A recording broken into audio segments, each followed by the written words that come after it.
AMM 270A, Visual Merchandising Store Design, Activity number 4, Wall Planogram. Okay, so in this lab, this activity, you're going to be actually creating an actual wall planogram that could be implemented in a store. So you're going to select a retailer that you like. It could be anything that you want. It could be a boutique. It could be a specialty store. If you pick a department store, again, it has to be a specific department. So go ahead and identify the name of the store and the product category. So it could be juniors, young men's, Missy, kids, infants, whatever category you want will be fine as well. It doesn't have to be just apparel. It could also have accessories, so keep that in mind as well. You will be executing a wall planogram for that specific retailer. So that's one of the things I'm looking for. Would it be appropriate for that customer that belongs to that retailer? Make sure you reference your book for visuals on wall planograms. They have some good illustrations. They're very basic. As I pointed out verbally, there's a couple of things that I'm not necessarily happy with, like showing you the face out. So it just looks like a hanger hook hanging on nothing. So that's why on the tutorials, on the links that I gave you, I show you how to do that. So make sure that you understand they're not perfect, but it gives you some ideas in terms of, keeping balance and how to merchandise. Make sure you look at them for ideas, but that you don't actually do a straight copy. You need to create your own original wall planogram. Make sure that you apply the concepts from your book. Lectures, tutorials, and explanations, since we're short on lab. This is very important that you look at the tutorials, and if you haven't, you're going to be at a great disadvantage, so you need to make sure to look at that. So make sure to view tutorials on tips for execution. I will be posting a couple new ones, but these are two that are already existing. Just disregard it says Fashion 66. It's just another visual merchandising class, but it's the exact same assignment, so everything applies to you. Just ignore that it says Fashion 66. I'm going to re-record some new ones.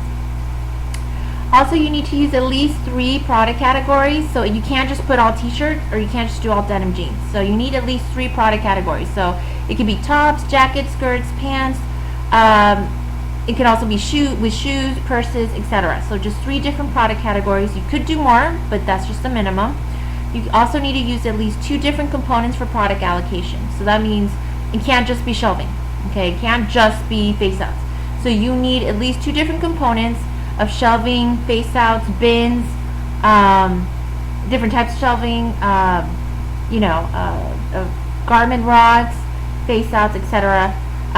Feel free to use more if you want. Also, signage and all that. Feel free to use more, but make sure that you use at least 2 different components for actual product, and make sure that you theme them well and keep the materials consistent.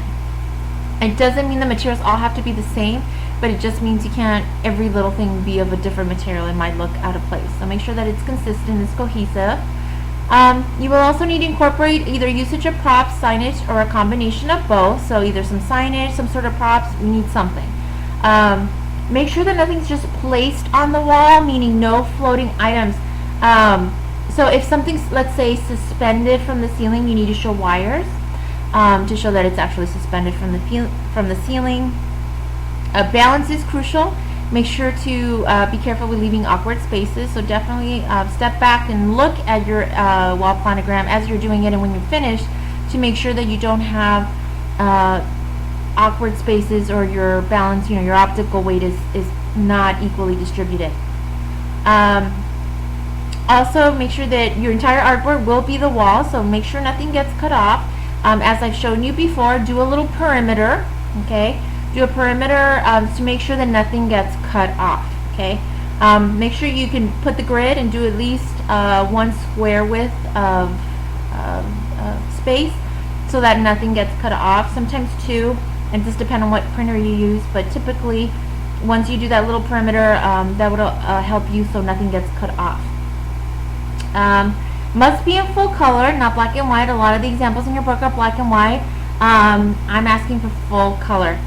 In terms of the background, it's up to you. You can have a white wall, you can have a colored wall. If you leave it solid, it's going to be assumed that it's paint. You could put a print if you want wallpaper. You can also do brick, stone, whatever the case may be. Entirely up to you.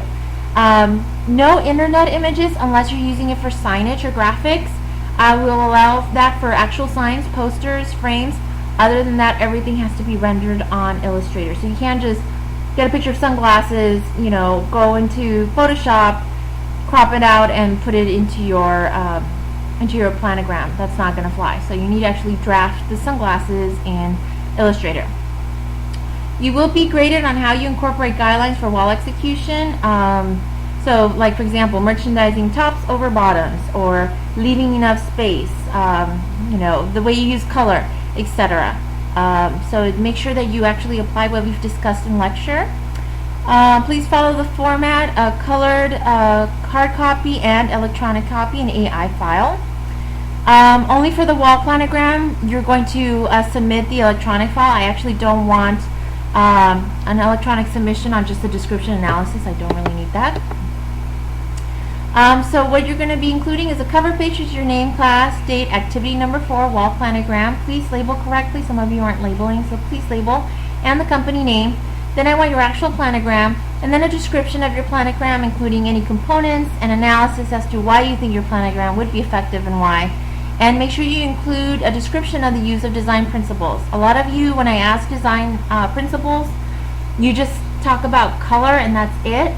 Remember, there's balance, line, rhythm, proportion, scale. There's tons of it, so please don't just talk about color. Make sure you give examples and back up your statements and give a good description. There is a revised due date. This is now due week 6, which is a Thursday, November 7th, at the beginning of lab class, which is 11 a.m. Okay, so this is a revised due date. I did want to show you some examples of what other students have done in the past. So I'm going to show you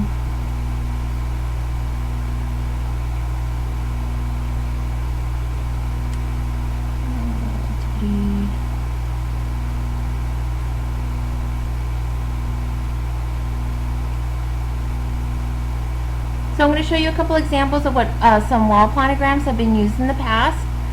So you can see, and this is one picture that I've shown you during lecture, but you can see they had a wooden background. So wood is something you can use an image for as well, like the wood grain, and you do a clipping mask. Absolutely you can. And as you can see, the products. The only thing is here, like for this example, they misused the waterfall. The one in the front should be the lowest and the back should be the highest, so they reversed the order here. So that wasn't done correctly. Balance is a little off here in the center section, but it's not too bad. And as you can see, they have products, they have a dress form. They have to work a little bit on perspective. As you can see, they use a wooden background, and that actually gives it a very rich color. Here they use a very light mauve paint, and they did a little border. They did wooden shelves.